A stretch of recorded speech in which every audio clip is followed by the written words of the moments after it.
রাধে রাধে বন্ধুরা, কেমন আছো তোমরা সবাই? আশা করি অনেক ভালো আছো। আমরা কিন্তু ভগবানের কৃপায় ভালোই আছি। আমার নতুন আরও একটি ব্লগে তোমাদের সবাইকে জানাই অনেক ভালোবাসা, অনেক স্বাগত। এখন কিন্তু 5:30 বাজে, আমি ফ্রেশ হয়ে স্নান করে চলে এসেছি। আর ভগবানকে প্রণাম করে কিন্তু দিনের শুরুটা করছি। ভগবানকে প্রণাম করে দিনের শুরুটা করলে দেখবে আমাদের দিনটা কিন্তু ভীষণ ভালো যায়। আর গাঁঠি আলু এগুলো আমি সেদ্ধ করে নিয়েছি, আজকে গাঁঠি কচুর তরকারি করব। আর গাঁঠি কচুর তরকারি জানো তো আমার সব থেকে ফেভারিট। মানে আমাকে যদি তুমি প্রত্যেক দিন গাঁঠি কচুর তরকারি দাও আমার আর কিছুই লাগবে না। আর এটা কিন্তু নিরামিষ করছি। আমি কিন্তু শুকনো লঙ্কা আর জিরে ভেজে তুলে রেখেছি, সেটা সবার লাস্টে বেটে দিয়ে দেবো এর মধ্যে। আর আমি কিন্তু নিরামিষে রান্নাবান্না করি, কেননা আমার তো গোপাল সোনা আছে। তারপরে আমার বর কিন্তু পেঁয়াজ রসুন কিছুই খায় না, যার জন্যে আমরা কিন্তু সবসময় নিরামিষ রান্না করি। আর যদি কখনও মন চায় তখন একটু মানে পেঁয়াজ রসুন দিয়ে রান্না করে আমি আর আমার ছেলে খাই। আর বলতে গেলে অনেক দিন হয়ে গেছে জানো তো, 2-3 মাস মানে পেঁয়াজ রসুন দিয়ে কোনো সবজিই খাওয়া হয় না। শুধু কদিন আগে বাড়িতে যে বিয়ে হয়েছিল তখন একটু বিয়ে বাড়িতে খাওয়া দাওয়া হয়েছে। আর আমাদের এখানে রাজস্থানে কিন্তু বিয়ে বাড়িতে সবসময় মানে পেঁয়াজ রসুন দিয়ে সবজি রান্না করে, কিন্তু একদম পুরো নিরামিষ। মাছ মাংস কিছুই খায় না আমাদের দিকের লোক। হিটারে ভাতটা বসিয়ে দিয়েছি, হিটারে ভাত হচ্ছে, ওদিকে গ্যাসে আমি গাঁঠি কচুটা বসিয়ে দিয়েছি। ছেলের স্কুল আছে, তারপরে গোপাল সেবা দিতে হবে, যার জন্য সকালে কিন্তু আমাকে অনেক তাড়াতাড়ি উঠতে হয়। আর আমার বর কিন্তু বাইরেটা ঝাড় দিয়ে এসছে। বাচ্চা কাচ্চার স্কুল থাকলে জানো তো সকাল সকাল কিন্তু রান্নাবান্না করে নিতে হয়। আর গোপাল সোনাকে কিন্তু সকালবেলা আমরা অন্ন সেবা দিয়ে থাকি। সকালে আর দুপুরে অন্ন সেবা দিই, আর রাত্রিরে রুটি দিই। গাঁঠি কচুর তরকারিতে ধনে পাতা না হলে কিন্তু আমার মনে হয় গাঁঠি কচুর তরকারিটা একদম অসম্পূর্ণ রয়ে যায়। যার জন্য আমি কিন্তু আনলেই সবসময় আমার বরকে বলি আগে তুমি ধনে পাতা আনবে। আর এই যে মশলাটা বেটে রেখেছিলাম, ভাজা জিরে আর শুকনো লঙ্কা, সেটা কিন্তু দিয়ে দিয়েছি। আর আমার গোপাল সোনার জন্য সকাল আর দুপুরে আমি এই যে বাটিতে তুলে রেখে দিচ্ছি। আমি গোপাল সোনার জন্য সবসময় কিন্তু আলাদা করে তুলে রেখে দিই। আর ছেলে স্কুলে যে রুটি নিয়ে যাবে সেটা এখন বানিয়ে নিচ্ছি। আর আমি এক্সট্রা একটা রুটি এখন বানাচ্ছি, কেননা যে রুটি দুটো ফুলবে সেটাই ওকে স্কুলে দেব। অনেক সময় দেখবে আমরা 4-5টা রুটি বানালে একটা রুটি কিন্তু ফোলে না, যার জন্য একটা রুটি এক্সট্রা বানিয়ে নিচ্ছি। ভাতটাও কিন্তু হয়ে গেছে।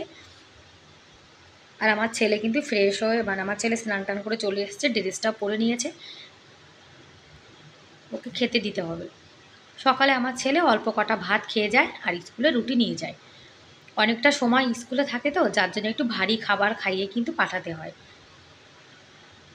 আর খালি পেটে দুধ খায় না, খালি পেটে দুধ খেলে ওর আবার গ্যাস হয়ে যায়। আর রুটিতে এখন ঘি লাগিয়ে দিচ্ছি।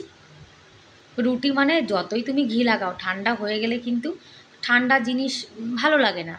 কিন্তু স্কুলে এখন বাচ্চাদের গরম গরম খাবার কেই বা দিয়ে আসবে, তাই না? যার জন্য বাচ্চাদের কিন্তু ঠান্ডা রুটি খেতে হয়। এখন তাড়াতাড়ি করে লাঞ্চটা প্যাক করে দিচ্ছি। ওই যে গাঁঠি কচু তরকারিটা করেছিলাম সেটা দিয়েই কিন্তু স্কুলে লাঞ্চ দিয়ে দেবো। আমি আগে থেকে প্লেটে নামিয়ে ঠান্ডা করে নিয়েছিলাম। আমি কখনও আমার ছেলেকে জানো তো লাঞ্চ মানে সবজি রুটি যাই দিই না কেন সব ঠান্ডা করে তারপরে কিন্তু প্যাক করে দিই। গরমকালে হোক বা শীতকালে হোক, দেখবে গরম ভাপে জিনিসটা কিন্তু অনেক সময় খারাপ তাড়াতাড়ি হয়ে যায়। ঠান্ডা করে দিলে অনেকটা সময় পর্যন্ত ভালো থাকে। আর একটা বরফিও দিয়ে দিচ্ছি। রুটি আমার ছেলে কিন্তু 1.5টা নিয়েছে, দুটো তো না, একটা মানে আর একটা রুটির হাফ। ব্যাস টিফিন প্যাক হয়ে গেছে। সোনাও কিন্তু খেয়ে দিয়ে রেডি হয়ে গেছে, এখন আমার সোনা স্কুলে যাচ্ছে। আমাদের এখানে কিন্তু এখনও অত গরম পড়েনি, গরম এখন হালকা পড়েছে। আর কদিন পরেই কিন্তু অসহ্য গরম শুরু হয়ে যাবে। তা আমার সোনা বলছে আজকে ও একাই চলে যাবে। আর দেখো কত সুন্দর রৌদ্র উঠেছে। রাস্তাটা কিন্তু ঝাড় দেওয়াই রয়েছে, আজকে রাস্তায় ময়লাই পড়েনি। এখন গাছের পাতা পড়া বন্ধ হয়ে গেছে তো, গাছের ফুলটাও এখন পড়ছে না, যার জন্য রাস্তাটা এখন পরিষ্কার রয়েছে। কত সুন্দর কচি পাতা এসছে দেখো। আর আমার গোপাল সোনা ঘুম থেকে উঠে দেখো বসে রয়েছে, গোপাল সোনাকে স্নান করাতে হবে। গোপাল সোনা স্নান করে এখন কাঠি কচুর তরকারি দিয়ে সেবা করছে। আজকে আমার সোনার এই যে সকালের সেবা। তুলসী পাতা কিন্তু দিয়েছি, ধনে পাতার জন্য বোঝা যাচ্ছে না। সোনার তো সেবা হয়ে গেছে, গোপাল সোনার। আলাদা করে সবজি রয়েছে, আর এদিকে আটাটাও কিন্তু মাখিয়ে নিয়েছিলাম। ছেলেকে তো 2টো বানিয়ে দিয়েছি, 3টে, আর কটা রয়েছে, আমরা যখন খাবো তখন গরম গরম বানিয়ে নেব।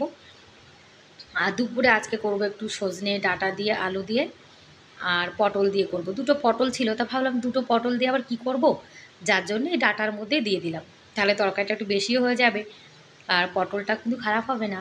আর আমাদের এখানে জানো তো সবজির কিন্তু ভীষণ দাম। এই সবজিগুলো কিন্তু কলকাতা থেকেই আসে, যার জন্য সবজি আমাদের এখানে ডবল দাম হয়ে যায়। তো এখন সবজি ডবল দাম হোক আর যাই হোক, খেতে তো হবেই। আর বন্ধুরা, এখনও পর্যন্ত যারা আমার ভিডিওটি দেখছো, আজকের ভিডিওটি কেমন লাগলো কমেন্ট করে কিন্তু অবশ্যই জানাবে। আর ভিডিওর কোনো অংশ ভালো লেগে থাকলে প্লিজ এটা লাইক করে দিও। আর আমার চ্যানেলে তোমরা আজকে যারা নতুন আর ভিডিওটি দেখছো, তোমাদের যদি এরকম ভিডিও দেখতে ভালো লাগে, তাহলে কিন্তু তোমরা চাইলে আমার এই চ্যানেলটিকে সাবস্ক্রাইব করে আমার এই ছোট্ট পরিবারের পাশে থেকে যেতে পারো। আর এই কাজটি যারা অলরেডি করে দিয়েছো তাদেরকে অসংখ্য ধন্যবাদ।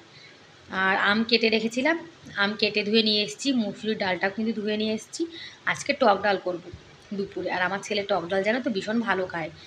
ওভেনে গরম জল করে রেখেছিলাম, গরম জল দিয়ে লবণ হলুদ, আমি কিন্তু লবণ হলুদ দিয়ে তারপরে কিন্তু ডাল সিটি মারি, তাহলে ডালটা কিন্তু কালারটাও সুন্দর হয়। আর লবণ দিয়ে সেদ্ধ করলে আমার তো মনে হয় ডালটা একটু তাড়াতাড়ি সেদ্ধ হয়ে যায়। এই যে সিটি মেরে নেবো এখন, তাহলে কিন্তু অনেক তাড়াতাড়ি রান্না হয়ে যাবে। আমটা কিন্তু অল্প দিয়েছি, আম বেশি দিলে আবার ডালটা বেশি টক হয়ে যাবে। এদিকে ডালটা সেদ্ধ হচ্ছে, আর আমরা যা রুটি খাবো সেটা এখন বানিয়ে নিচ্ছি। ছেলেকে বানিয়ে দেওয়ার পরে আমরা এখন আমাদের জন্য বানাচ্ছি। রুটি ঠান্ডা হয়ে গেলে না একদম ভালো লাগে না। এই যে আমাদের সকালের একদম সিম্পল খাবার দাবার, লস্যি, রুটি আর গাঁঠি কচুর তরকারি। এদিকে দুপুরে রান্নাটাও কিন্তু আমি করে নিয়েছি। আজকে যে টক ডাল, তারপরে সজনে ডাঁটা দিয়ে আলু দিয়ে করেছি, গাঁঠি কচু করেছি। ভাতটা তো করে নিয়েছিলাম আগেই, আর রান্নাঘরটা কিন্তু গুছিয়ে নিয়েছি, বাসনটাও মাজা হয়ে গেছে।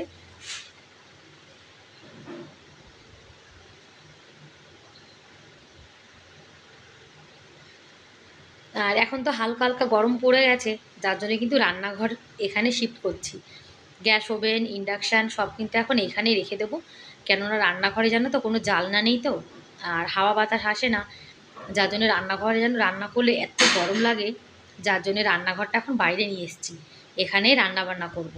এই জায়গাটা একটু ফাঁকা আছে, এখানে রান্না করলে, আর ওই যে দরজাটা দেখছো সিঁড়ির দরজা, সিঁড়ির দরজাটা খুলে দিলে সুন্দর ঠান্ডা হাওয়া আসে। আর খোলামেলা জায়গায় দেখবে রান্না করলে গরমটা কিন্তু অনেক কম লাগে, যার জন্য রান্নাঘর কিন্তু এখানে আনা হয়ে গেছে।